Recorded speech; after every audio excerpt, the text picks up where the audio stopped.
The statement on the other side of this paper is false. So if I turn the paper over and it says the statement on the other side of this paper is true, but it just said the statement on the other side of this paper is false, then that can't be true. And the logic breaks down after one turn. And just try and figure it out. I mean, go ahead. It contradicts itself. And it's a paradox. There is no answer to it. So hold that thought. I'm doing this video for just to share with you guys what I went through with my own major depression. And I understand there's many different people in the world. We're all different. We all have different, situations we're going through.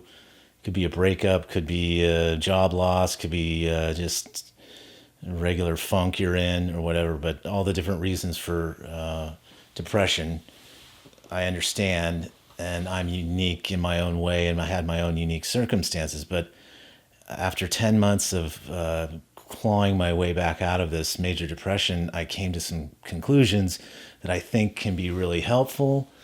And that's what I wanted to share with you guys because it was rough, man. I've never experienced anything like that in my life. I understand the term major depression now because it wasn't anything like I had been through before.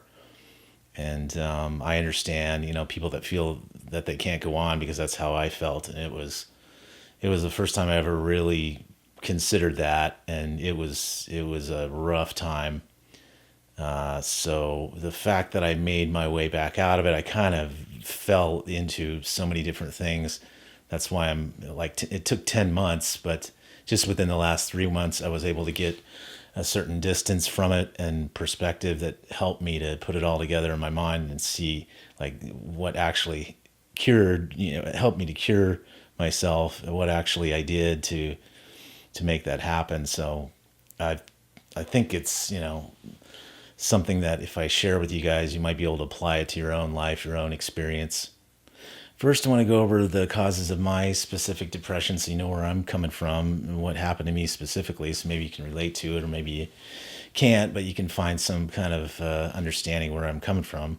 But there were 3 elements to it. And the first one was not being on meds for 5 years, which is freaking stupid. And I had been diagnosed with clinical depression my whole life. For the last 20, 30 years, I've been on and off of it. But I got off it for 5 years and thought I really had it handled. And huge, huge miscalculation with that because once this thing hit, it took like almost 2 months for any kind of meds to kick back in. And I'm all for meds because it basically gives you like a base camp from which to explore from and try to figure your way out of it. And that's what it did for me. Again, it saved my life. But I honestly think medication is only 10% of it. The other factors were a huge amount of stress came all at once, which I learned later is a major factor with depression.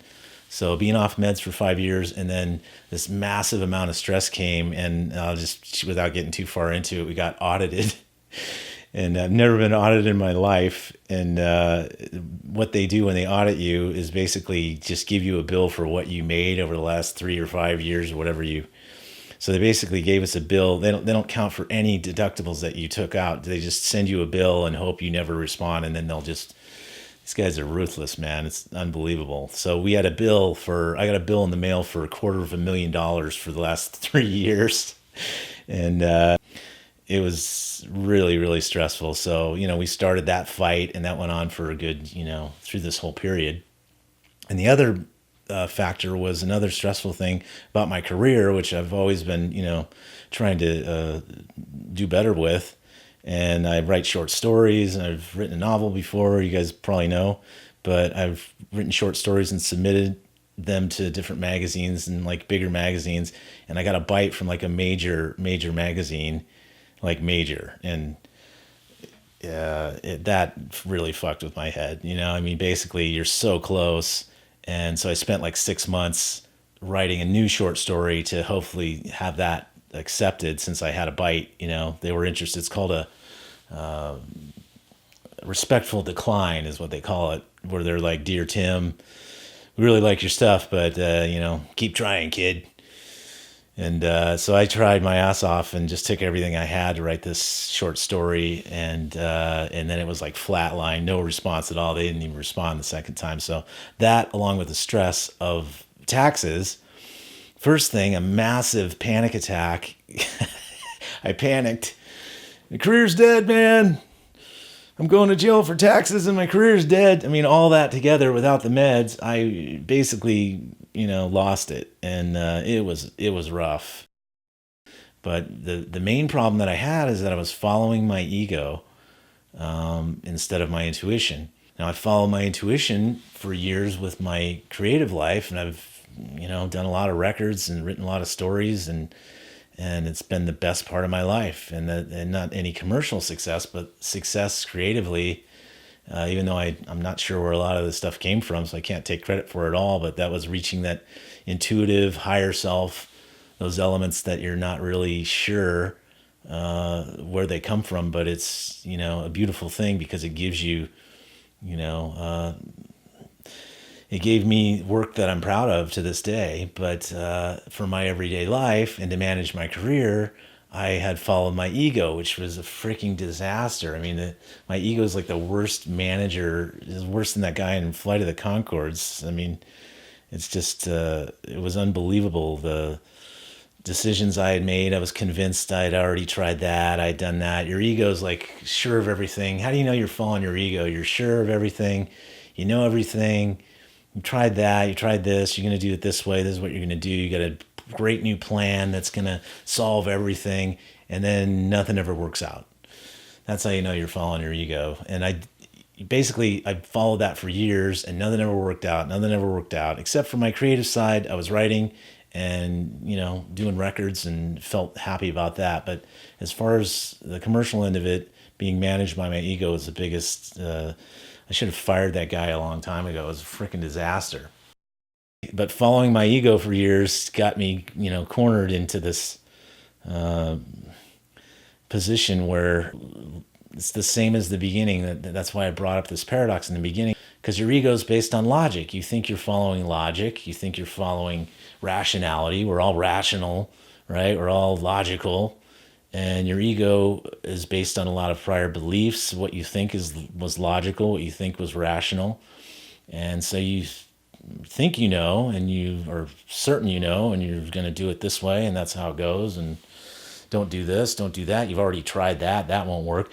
That's not me. That's another classic, which you don't even know who you are because you're following your ego, which is just a regurgitation of things you've learned from your family and friends and teachers. And so basically following your ego, it becomes a contradiction in logic. And what is depression? Basically, you get to the point where you need to change, but you cannot, for the life of you, figure out what it is you can do to change because you're convinced nothing will work. So you're stuck. You're in a paradox. The logic breaks down and you're just stuck there. There's nothing you can do. And that's where, we get to that point where we feel like there's no point. I know I need to change to survive, but I can't because there is no way out of it. So I started to not only learn about intuition, but I learned about the limits of our logic. So there are some incredible people throughout history that have come to the conclusion that logic has its limits, and not the conclusion, they've proved it. So I put links down below, and it's too much to get into here. There's Gödel's Incompleteness theorem, which he proved that mathematics has its limits, which that pissed a lot of people off, but he actually proved that for a fact. And then there's another great example, and that is in computer science, which is Turing's the halting problem, which he proved that you can't tell if a program is going to run forever or halt. Basically, these guys proved that there are limits to our logic. So what is depression? You're following your ego, who thinks there's no answers for you, but you have to change. But there's no answers for you. You have to change. There's no answers. You're in a contradiction of logic, and you're in a paradox. There is no answer in that way. So what better to just drop all that and start to trust your intuition and your higher self. And once you just sit back and start to listen to it, it was incredible. Within probably 3 weeks, I was starting to to get, intuitive hits again, and went through an amazing experience about a couple months in, just like an enlightenment experience. I'm not sure if it was or not, but I had basically realized that my ego had been leading me astray for years, and I just, no matter what it told me to do, I would do what just felt right. A way of looking at it is to follow your ego leads you to a contradiction in logic, and there are no answers to certain contradictions in logic, and it's been proven by some geniuses among us. It's like another example, scientific example, is Euclidean geometry, and they thought that was the end-all geometry, and everybody followed it, but there was a parallel line problem with parallel lines, and they were always frustrated with it. They couldn't figure out what was going wrong, and then finally somebody came up with non-Euclidean geometry, which you might have heard of, maybe you haven't, but that's basically what led Einstein to come up with the theory of relativity through non-Euclidean geometry, which, had they not looked outside of that paradigm of Euclidean geometry, which they were all convinced that was it, I'm sure that guy had a huge ego. I don't know. But to look outside of that and follow your intuition is the key, I think. So there are so many things that I've done over the last 9 months. I can't even, I'd have to do another video on that to describe what I've done to follow my intuition, what specific things. I've done all sorts of visualizations that have changed everything for me. A lot of it was questioning beliefs, big change for me there. Just asking yourself, is this really true? I mean, I've believed this forever. A lot of it had to do with money. A lot of it had to do with opportunity and abundance. And just my life was pretty miserable. And within the last 9 months, I've turned it around. But there's so many things you can do to start following your intuition, start changing your perspective. That's that 90% I'm talking about. Besides the meds that are 10% that you shouldn't ignore, that are really important, the other 90% was up to me. I mean, maybe you're different, but I really doubt it. It's just natural for us to follow our egos. We're all in this. We're all rationalists these days, and I think what's happening to me is I'm becoming a post-rationalist. Nothing wrong with logic and science. I love those things, and I was always just a totally rational-minded person. And that's possibly what could be causing a lot of this depression that everybody's having these days. We're all so rational. We think we got it all figured out. Our rationality and our logic is based with our egos. And our egos, we think we know it all, right? We're all dug in. And man, I'm here to tell you that I gave that up. And I mean, I'm still logical and rational, and I still use my logic and rationality, but I use it to reinforce my intuition now, which is a completely different perspective than I had. I always just use my intuition to create songs, and I'm going to win that lottery, whatever the plan I had. I always had a plan, and it never worked. And now within the last 9 months, I have no plan. I have no idea what I'm doing. I just get intuitive hits and I follow them, and everything's working. Everything. I'm not even prepared for it. It will lead you into things where you're not. I had to learn how to do a black background. I never wanted to do that. I had to buy a camera. I didn't think I could afford that. Learn how to use it. It took a good, 5-month learning curve. Some things your intuition leads you into, which will fail, but that'll be the thing that shows you what you need to do next. And it's not even monetary success necessarily or commercial success, but I'm just enjoying myself finally. I'm enjoying my life. I'm doing things that I've never done before. I'm excited about my life. If you haven't, if you can't tell. But yeah, just it's incredible the changes that have happened, and I'm not here to try to sell anybody on this. It's up to you to just try it yourself. I think the cat just hit the keyboard or something. Maybe it wasn't the cat. It's just the computer went off there. Sorry. But if try it yourself. Just, take my word for it. Within 2 or 3 weeks, you'll start to feel better, number one, because you've distanced yourself from all that clutter. That's just, we're all so tapped into the grid that it's impossible to even hear your intuition.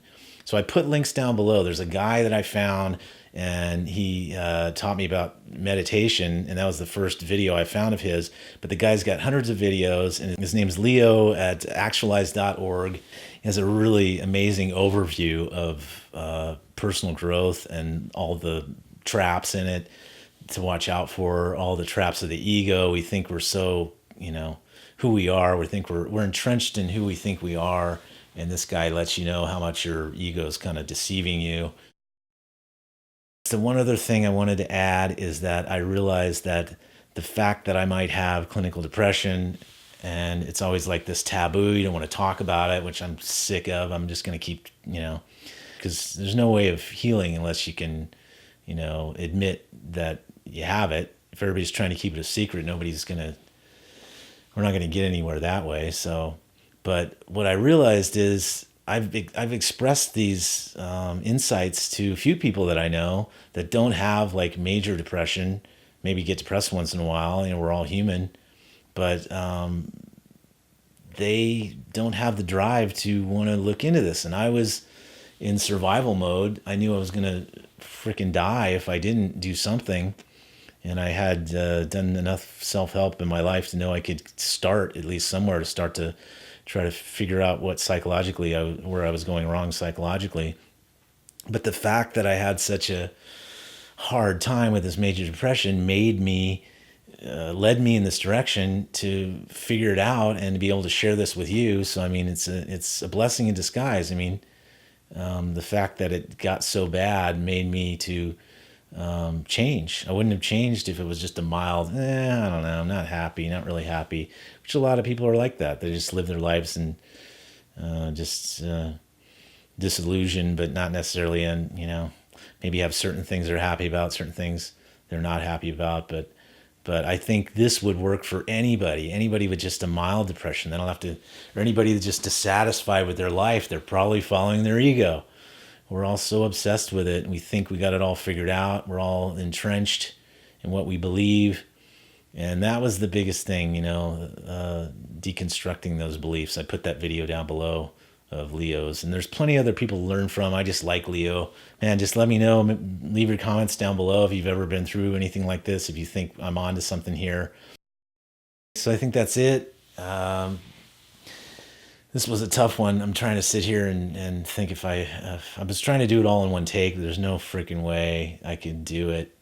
It's just a stressful subject, and I'm just glad I survived. I'm out of it now. I feel like my whole life's changed, and if this in any way helps you, makes me feel good to do that. So enjoy.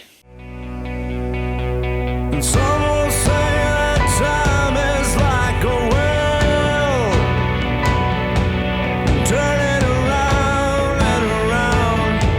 Tomorrow it's all so real. The time is a straight line against your will, never again to be found, never again to fail.